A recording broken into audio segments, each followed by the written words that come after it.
کہ یہ جو محبت کا معاملہ ہے یہ اللہ کی غیرت کا معاملہ ہے۔ اللہ تعالیٰ چاہتے ہیں کہ انسان اپنے دل میں اپنے اللہ کو بسائے، اس کی ساری محبتیں اللہ کے لیے، چاہتیں اللہ کے لیے۔ جب یہ محبت اور چاہت اللہ کی بجائے انسان خلاف شرع کسی اور کی طرف کرتا ہے تو ایسا ہی ہے جیسے بیوی کو غیر عورت کی طرف خاوند دیکھے تو غیرت آتی ہے، وہ تڑپ جاتی ہے، کیوں میرا خاوند دیکھ رہا ہے۔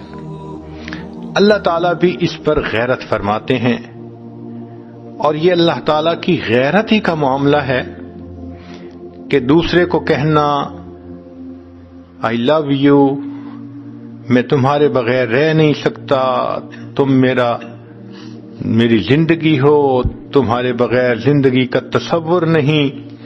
جب غیر محرم کو یہ الفاظ کہتا ہے بندہ تو اللہ کو غیرت آتی ہے کہ محبتیں تو میرے لیے تھیں، نعمتیں میں نے دیں، میں نے پیدا کیا، اب یہ محبتیں شیطانی کام کی خاطر یہ دوسروں سے جتا رہا ہے۔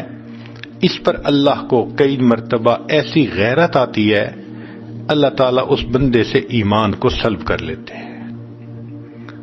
تو موت کے وقت اکثر و بیشتر زنا کا گناہ کرنے والا بندہ ایمان سے محروم ہو جاتا ہے۔ اب اگر ایمان سے ہی محروم ہو گیا تو بتائیں پھر اللہ کیسے اس کو بخشیں گے قیامت کے دن؟ بخشش تو ان کے لیے ہوگی جو ایمان کے ساتھ قیامت کے دن کھڑے ہوں گے۔ اس لیے یہ گناہ جو انسان سیل فون کے ذریعے کرتا ہے، فیس بک، انٹرنیٹ، یہ مصیبت اتنا بڑا گناہ ہے کہ اکثر و بیشتر یہ ایمان سلب ہونے کا ذریعہ بن جاتا ہے۔ اس گناہ سے بہت زیادہ بچنے کی ضرورت ہے۔ ہم نے دیکھا ہے کہ بعض لوگ میسیجز اتنے میسیجز کرتے رہتے ہیں، کبھی اس کو کبھی اس کو۔ اللہ اکبر کبیرہ، میسج کر کر کے جہنم خریدتے ہیں، کالیں کر کر کے جہنم خریدتے ہیں، غیر سے اپنی محبت کا اظہار کر کر کے اللہ کی محبت سے محروم ہوتے ہیں۔